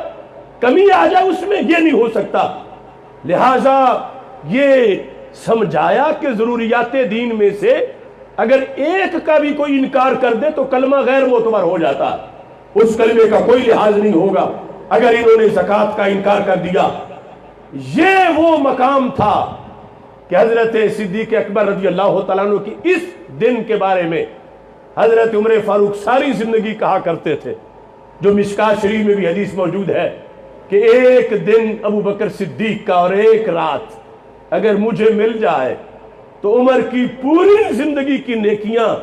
لے بھی لی جائیں تو میں سمجھوں گا کہ میں فائدے میں رہا ہوں۔ رات ہجرت والی اور دن اس فتوے والا، حضرت عمر کہنے لگے میری ساری فتوحات پر ابو بکر صدیق کا یہ فتوہ بھاری ہے کہ اگر یہ میری بات اس دن مان جاتے تو دین تو اسی دن ہی ختم ہو جاتا، زکوٰۃ کے بعد نئی چھٹی والے آ جاتے، پھر اور چھٹی والے آ جاتے۔ کہا یہ دن ابو بکر صدیق کا قیامت تک کے لیے دین محفوظ کر گیا۔ اور اس دن جو فتویٰ دیا، اللہ کا شکر ہے کہ رب نے میرا سینہ بھی اس بات کو سمجھنے کے لیے کھول دیا، ابو بکر صدیق کا جس کے لیے پہلے ہی کھول رکھا تھا۔ تو اس بنیاد پر جن کی صلاحیتیں پہلے نمبر کی تھیں، ان کو بوجھ بھی پہلے نمبر پہ اٹھوایا گیا، کیونکہ ان کی صلاحیتیں ازل سے اس منصب کے لیے تیار کی گئی تھیں۔ اور یہاں یعنی کبھی وہ کہ مسلح پر حضرت عمر رضی اللہ تعالیٰ عنہ کو کھڑا کرنے کی بات کی جا رہی تھی، آج جب بوجھ آیا ہے تو عمر کہتے ہیں امیر المومنین کچھ نرمی کرو، کچھ نرمی کرو۔ اور آج پتا چلا کہ جو قدرت نے انتخاب کیا تھا، قدرت نے پہلے دن سے دیکھ کے انتخاب کیا تھا کہ کس انداز میں رب ذوالجلال نے ان کو یہ صلاحیتیں عطا کی ہیں۔ یہی وہ مرحلہ تھا کہ جب حضرت اسامہ آ گئے، کیونکہ ہمارے آقا علیہ السلام نے اپنے آخری جملوں میں فرمایا تھا انفذو جیش اسامہ تھا، لشکر اسامہ کو بھیج دو۔ لشکر اسامہ شام پر حملہ کرنے کے لیے روانہ ہونا تھا۔ سرکار دو عالم صلی اللہ علیہ وسلم نے انتہائی علالت میں اسے کہا روانہ کرو، یعنی مقصد یہ تھا کہ میری امت یہ سمجھے کہ میرے بعد بھی قافلہ چلتا رہے گا۔ جب بھیجا ان کو تو شام کے رستے پر مقام جرف تک پہنچے تھے، مدینہ منورہ سے چند میل دور، تو ہمارے آقا علیہ السلام کا وصال ہو گیا۔ حضرت اسامہ لشکر لے کے واپس آ گئے۔ جب رسول اکرم صلی اللہ علیہ وسلم اپنے روضہ مقدس میں قبر پاک میں جلوہ گر ہو گئے تو حضرت اسامہ حضرت صدیق اکبر کی خدمت میں حاضر ہوئے، کہنے لگے ابو بکر آپ جس سیٹ پہ بیٹھے ہو یہ رب کے نبی کی سیٹ ہے، جیسے ہم ان کا حکم مانتے تھے ایسے ہی آپ کا بھی مانیں گے، لیکن میری ایک تجویز سنو کہ اس وقت حالات کا کوئی پتہ نہیں، اگر لوگ مرتد ہو گئے وہ حملہ مدینہ منورہ پہ کریں گے اور فوج ساری تو میرے ساتھ ہے، جرنیل سارے میرے لشکر میں ہیں، اور اگر ہم چلے گئے شام اور پیچھے مدینہ منورہ خالی رہ گیا اور باغیوں نے مدینہ منورہ پہ حملہ کر دیا، کوئی محافظ آپ کا بھی نہیں ہوگا، صرف پیچھے بچے اور بیویاں، تمہاری بھی حفاظت نہیں ہوگی، تمہیں بھی شہید کر دیا جائے گا اور مدینہ منورہ پہ باغیوں کا قبضہ ہو جائے گا۔ تو امیر المومنین اگر دارالحکومت ہمارا ہاتھ سے نکل گیا تو شام کو فتح کرنے کا فائدہ بھی کیا ہوگا؟ اس واسطے میری یہ تجویز ہے کہ صرف چند دن گنتی کے ہمیں یہاں رہنے دو، اگر کوئی آیا تو ہم مقابلہ کریں گے اور پھر شام بھی جا کے فتح کر لیں گے۔ تجویز بظاہر بڑی معقول تھی، مگر پہلے نمبر والے کی فراست بھی پہلے نمبر کی تھی۔ آپ سن نہ سکے پوری بات، کہا اسامہ میں تمہیں ایک رات بھی مزید مدینہ منورہ میں نہیں رہنے دوں گا، سارا لشکر لے کر نکل جاؤ شام کی طرف۔ پوچھا کیوں اتنا سخت حکم ہے؟ کہہ رہے حکم اس لیے سخت ہے کہ تجھے بھیجنے کا حکم میرے نبی علیہ السلام کا تھا، میں رکھوں تو کس حیثیت سے رکھوں؟ سرکار کا حکم ملتوی کروں اور اپنا حکم جاری کروں؟ کہ ابو بکر سے یہ کام نہیں ہوتا، واللہ لأن تخطفنی الطیر احب الی من ان ابدا بشیء قبل امر رسول اللہ صلی اللہ علیہ وسلم۔ خدا کی قسم تم چلے جاؤ شام کی طرف، پیچھے میں تنہا رہ جاؤں، باقی مجھے شہید کر دے، مجھے کفن پہنانے والا کوئی نہ ہو، مجھے دفن کرنے والا کوئی نہ ہو، میرے بدن سے کوے بوٹیاں نوچ نوچ کے کھا جائیں یہ پسند ہے، مگر سرکار کے حکم پر اپنا حکم مقدم نہیں کر سکتا۔ نعرہ تکبیر، نعرہ رسالت، نعرہ رسالت، نعرہ رسالت، تاجدار صداقت، تاجدار صداقت، تاجدار صداقت، کنز العلماء حضرت علامہ مولانا ڈاکٹر محمد اشرف آصف جلالی صاحب. اس بنیاد پر حضرت مولا علی رضی اللہ تعالیٰ عنہ جب بھی دعا مانگتے تھے اللہم اصلحنا بما اصلحت به الخلفاء الراشدین، البدایہ والنہایہ میں ہے کہ رب ہماری بھی یوں اصلاح کر جیسے تو نے خلفاء راشدین کی. تو کوئی شخص جو دوسرے طبقے کا تھا اور اپنے آپ کو محب علی شو کر رہا تھا، اس نے کہا من ہم علی، یہ کون لوگ ہیں کہ جن کی دعا میں بھی وہ تجھے بھولتے نہیں؟ رب سے تو کھلا مانگنا چاہیے. تم کہتے ہو جتنا انہیں دیا اتنا ہمیں بھی دے دے، اتنا دے دے تو مجھے بہت مل جائے گا. یہ کون ہے خلفائے راشدین؟ ایک رورقت عینا ہو، آپ کی آنکھوں میں آنسو آ گئے کہ بیٹھتا میرے پاس ہے اور تجھے خلفائے راشدین کا پتہ نہیں. کہا ہما اماما یا امام الہدا و شیخ الاسلام ابو بکر و عمر. کہا جن کا میں ذکر کر رہا ہوں وہ دونوں شیخ الاسلام اور ہدایت کے امام صدیق و عمر ہیں کہ اگر ان جتنا رب مجھے دے دے تو میں سمجھوں گا کہ کوئی کمی نہیں رہی، رب نے مجھے مالا مال کر دیا ہے.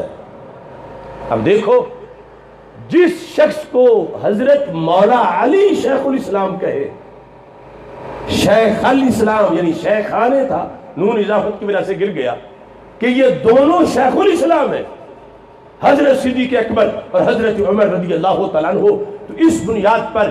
یہ خطبہ تھا اہل بیت اطہار کا. حضرت مولا علی رضی اللہ تعالیٰ عنہ نے مجمع عام میں لوگوں سے سوال کر دیا، من اشجع الناس، سب سے دلیر بندہ کون ہے؟ یعنی انبیاء علیہ السلام کے بعد. تو آپ کی خلافت کا زمانہ تھا اور آپ کی بہادری درب المثل ہے. تو لوگوں نے کہا انت علی، آپ ہو بہادر ترین انسان. تو آپ نے فرمایا جواب غلط ہے، میں شجاع ہوں، اشجع نہیں ہوں. اشجع ہے اس میں تفضیل، برے بیسٹ انسان، سپرلیٹو ڈگری. انہوں نے کہا پھر آپ بتائیں کون ہے اشجع؟ تو آپ نے دو دلیلیں دی، پہلے جواب اجمالی اور پھر تفصیلی. ایک کا حصہ تاریخ الخلفاء میں امام سیوطی رحمۃ اللہ علیہ نے بھی ذکر کیا اور دوسرا ابن کثیر نے ذکر کیا. کیا جواب دیا؟ فرمایا اشجع الناس ابو بکر، کہ سب سے بہادر نبیوں کے بعد پہلے نمبر پہ صدیق اکبر رضی اللہ تعالیٰ عنہ ہے. کس دلیل سے؟ کہا مکہ مکرمہ میں جب کوئی بندہ اجنبی آنے والے کو سرکار کے گھر کا ایڈریس بھی نہیں بتاتا تھا کہ قریش اسے بھی مارتے تھے، جو سرکار کے گھر کی طرف اشارہ کر کے بتاتا تھا. ان حالات میں مکہ مکرمہ کے چوک میں نے اپنی آنکھوں سے دیکھا کہ ابو بکر صدیق وہ انسان ہے کہ جب دن دہاڑے قریش مکہ نے حضرت محمد مصطفیٰ صلی اللہ علیہ وسلم پر حملہ کر دیا، کہتے ہیں خدا کی قسم ابو بکر تھا یضرب ھذا ویطلطل ھذا ویقول اتقتلون رجلا ان یقول ربی اللہ. کا بھرے چوک میں جس نے کمانڈو ایکشن لیا، کسی کو تھپڑ مارا، کسی کو ٹھوٹا مارا اور سب کو سرکار سے پیچھے ہٹا کے سینہ تان کے کہا او بے حیاؤ، اس ذات پہ حملہ کرنے آئے ہو جو تمہیں رب کا پتہ بتانے آئے. کہا یہ وہ ہے کہ جس کے بارے میں رب ذوالجلال کی آیات نے قصیدے پڑھے. اور دوسری طرف مدنی زندگی میں فرمایا جب عریش بدر تیار ہو گیا تو اعلان تھا کون ہے جو اکیلا پہرا دے گا؟ کہتے واللہ ما دنا منا احد، خدا کی قسم ہے شہید ہونے کو تو سارے تیار تھے، کوئی بے وفا نہیں تھا. 313 ہی جان دینا چاہتے تھے، مگر مقصد صرف جان دینا نہیں تھا، مقصد سرکار کی حفاظت کرنا تھا. تو ہر ایک کے لیے گولڈن چانس تھا. ہر بندہ اپنی شجاعت سے پوچھ رہا تھا کہ اگر نبھا سکتی ہو تو میں نعرہ لگا دوں. حضرت علی کہتے ہیں سب کی شجاعت سوچ رہی تھی، ابو بکر کی شجاعت نعرہ لگا رہی تھی کہ ابھی کوئی بھی آگے نہیں بڑھا تھا، اگرچہ سارے ہی بڑھنا چاہتے تھے، لیکن پہلے نمبر پر ننگی تلوار لہراتے ہوئے جمپ لے کے جو آگے کھڑے ہو گئے وہ صدیق اکبر رضی اللہ تعالیٰ عنہ ہیں. فرمایا یہ ہے کہ رب ذوالجلال نے ان کو شجاعت کے اندر بھی یہ نمبر عطا کیا. اور اسی وجہ سے پھر خطبات اہل بیت ایک طویل سلسلہ ہے جو محدثین نے اس کو ذکر کیا مختلف کتابوں کے اندر. یہ آخری بات کرتے ہوئے میں اپنی گفتگو سمیٹتا ہوں. امام زین العابدین کے پاس ایک شخص آیا، یہ سیر اعلام النبلاء امام ذہبی کی پڑھی ہے میرے پاس، اس میں لکھا ہے. اس نے آ کر سوال کیا امام زین العابدین رضی اللہ تعالیٰ عنہ سے، کہتا اخبرنی عن ابی بکر، مجھے ابو بکر کے بارے میں کچھ بتاؤ. سادات کی نظریں بہت دور تک دیکھتی ہیں. امام زین العابدین نظریات اہل بیت کے پی ایچ ڈی سے بھی اونچا مقام رکھتے ہیں. سارے حالات کربلا والے اور اس کے بعد سب خلاصہ ان کے پاس موجود تھا. اس وقت امام زین العابدین رضی اللہ تعالی عنہ جس وقت اس شخص نے کہا مجھے ابو بکر کے بارے میں بتاؤ، تو آپ سمجھ گئے کہ اس کو بیماری کوئی ضرور ہے. آپ نے فرمایا پہلے سوال تو تم ٹھیک کرو، سوال تو ٹھیک کرو، میں جواب تب دوں. یعنی آپ سمجھ گئے کہ یہ کس سٹیشن سے بول رہا ہے. آپ نے فرمایا اری صدیق تسألو، وہ ابو بکر جو صدیق ہے، وہ صدیق ان کے بارے میں تمہارا سوال ہے. حالانکہ جو سرکار کو صدیق مانتا ہو ابو بکر صدیق کو تو صرف ابو بکر بھی کہہ دے تو کوئی حرج نہیں، لیکن آپ نے بھانپ لیا کہ اس کو بیماری ہے. تو آپ نے فرمایا تم جو ابو بکر صدیق ہیں ان کے بارے میں پوچھ رہے ہو. اس نے کہا تو سمی ہے صدیقہ. اتنی اس نے چڑھائی کی کہ زین العابدین تم سید ہو کے اس بندے کو صدیق کہہ رہے ہو، حد ہو گئی. تو سمی ہے صدیقہ، تم بھی صدیق کہہ رہے ہو. تو امام زین العابدین اس کی اس پریشر سے آپ نے موقف نہیں بدلا بلکہ اینٹ کا جواب پتھر سے دیا. اور اے کمینے تو یہ سمجھتا ہے کہ میں صدیق کے لفظ واپس لوں؟ سما ہو صدیقہ من ہوا خیر منی رسول اللہ والانصار والمہاجرون. کہا وہ میرے صدیق کہنے سے صدیق نہیں بنے، وہ تو رب کے نبی نے صدیق بنائے ہیں. کیا آج میرے کہنے سے وہ بنیں گے؟ ان کو تو سارے انصار بھی صدیق کہتے تھے، سارے مہاجرین بھی صدیق کہتے تھے. اور یہ کہنے کے بعد آپ نے اسے تبلیغ کی فَاذْهَبْ فَأَحِبَّ أَبَا بَكْرٍ وَعُمَرٍ وَتَوَلَّهُمَا، جا تو علی کے پوتے کی بات سن لے، ان دونوں سے ابو بکر و عمر سے تو پیار کر، اور صرف پیار ہی نہیں تولاہما ان کی محبت میں دیوانہ بن جا. ما کان من شیء ففی عنقی. یہ اگلا جملہ مولا علی رضی اللہ تعالی عنہ کا پوتا ہی بول سکتا ہے، اور سنا صرف سن نہیں سکتا ہے، کیونکہ خارجی جو سرکار کا اختیار قیامت والے دن نہیں مانتا، امام زین العابدین کا کیسے مانے گا؟ اور رافضی امام زین العابدین کی زبان سے یہ شان صدیق کیسے سنائے گا؟ تو امام زین العابدین نے کہا میں ہوں ذمہ دار، میری گارنٹی ہے، میرے کہنے پر، اے رافضی میرے کہنے پر تو ابو بکر و عمر کا دیوانہ بن جا. ما کان من شیء ففی عنقی. قیامت کے دن اگر جنت جانے سے تجھے کسی نے روکا تو جنت لے کے جانا علی کے پوتے کا کام ہے، میرے ذمہ ہے.